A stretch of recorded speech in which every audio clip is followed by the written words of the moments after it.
Hello, everyone, and welcome back. Today we're looking at the G I Joe Pulverizer. So, this is a Battle Force 2000 vehicle. The Pulverizer was first released in the United States back in 1989 as part of the Battle Force 2000. It was also available in 1990 and unfortunately was discontinued in 1991. So, looking at yojo.com, which is where we normally start off with all of our wonderful vehicles here, we do have some wonderful front views as well as our side views and rear views and all the nice things that we get that they bring to us every day. This is another one of these kind of slightly different takes of some of the other vehicles I think that we've already had. Namely, to me, this seems a lot like um, the armadillo, but now it's done a little bit differently as something that the cannon can raise up to go over some other rock formation or other obstacle here. Uh, so as we kind of look at it, it has that similar feel to it. The main difference is we now have the driver in the front in comparison to um, the driver being inside the turret here. So we have a pulverizer from 1989, and then we also get another pulverizer, which is now a mech of some sort, uh, back in 2004. So, using that same name, but it's a different concept. Now, we do not have a price for the pulverizer back in 1989, which is one of those kind of nice things to think about. But I'm going to take a wild guess. It's probably around $5 or so. Then we kind of go from there.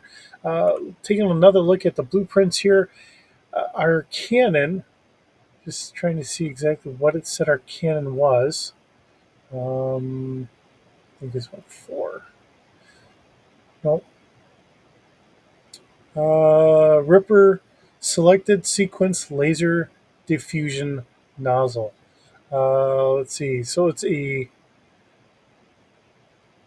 laser cannon that we're actually using here in the Battle Force 2000. So, uh, you know, it does fit in for the system that we're running.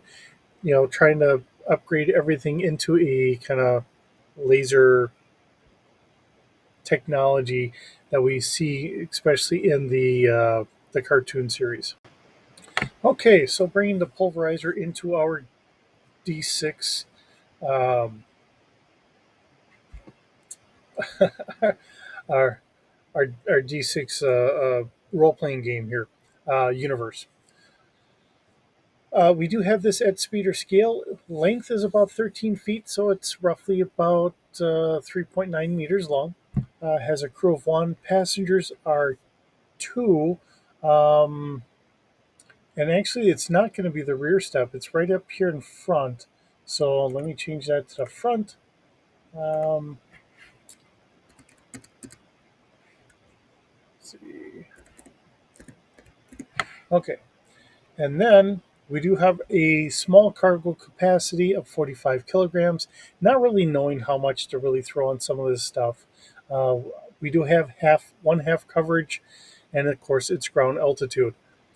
Maneuverability, being a smaller vehicle in that, I gave it a little just under our average, being a 1D plus 2, um, not knowing exactly where to go. I know I've done some of the other ones a little bit higher. I'm getting a little bit less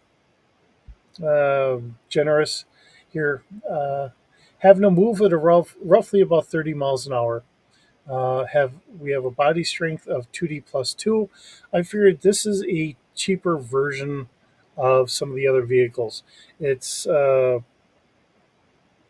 again, it's more prototype-ish stuff like that. So that would really explain why it is what it is.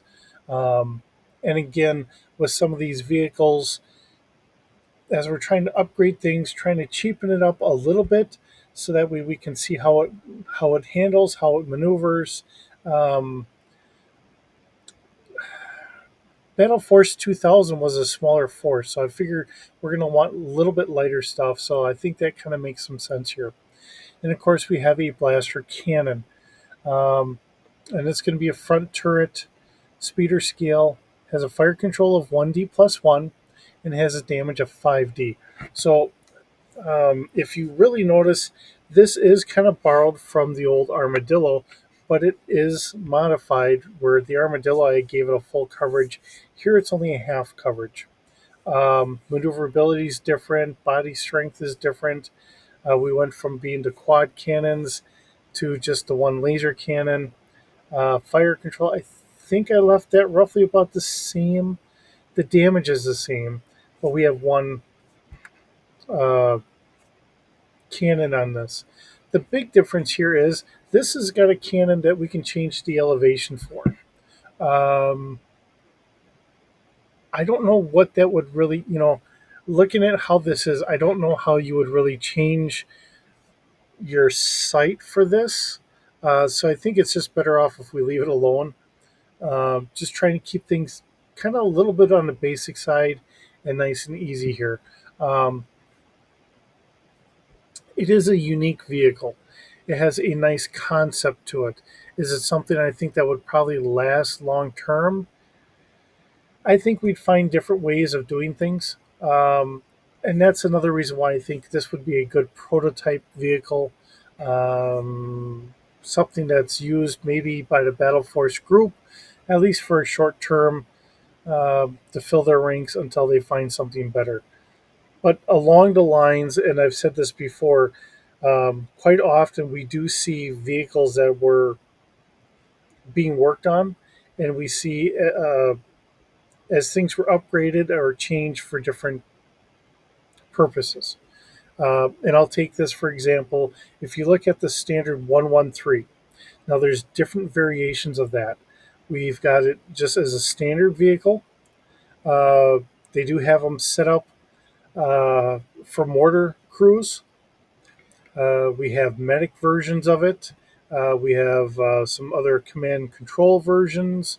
It and on some of these they even extended up the box so that way you can walk around or you have the extra room and all that.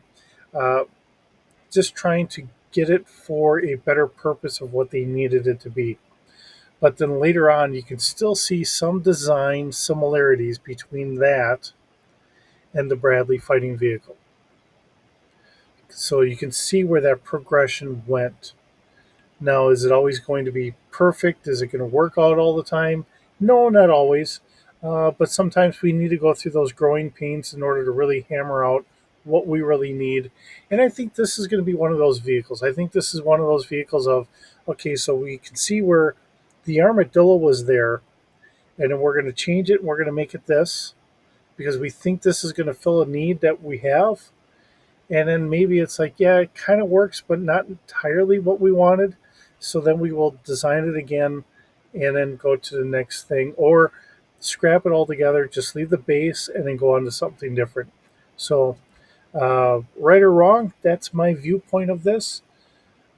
If you have a different viewpoint or just a comment about it, please leave me a comment. I always appreciate it. It's fun to read what people say. I mean, I think of myself as a small channel, just doing some of the things I really love and care about, and hearing other people tell me some of their stories or whatever else. It's a lot of fun. So even if it's just a hi or whatever, I do appreciate you watching. With that, thanks for stopping by. It's always wonderful. It's great to have you around. I hope you have a wonderful day, and we'll see you in the next video.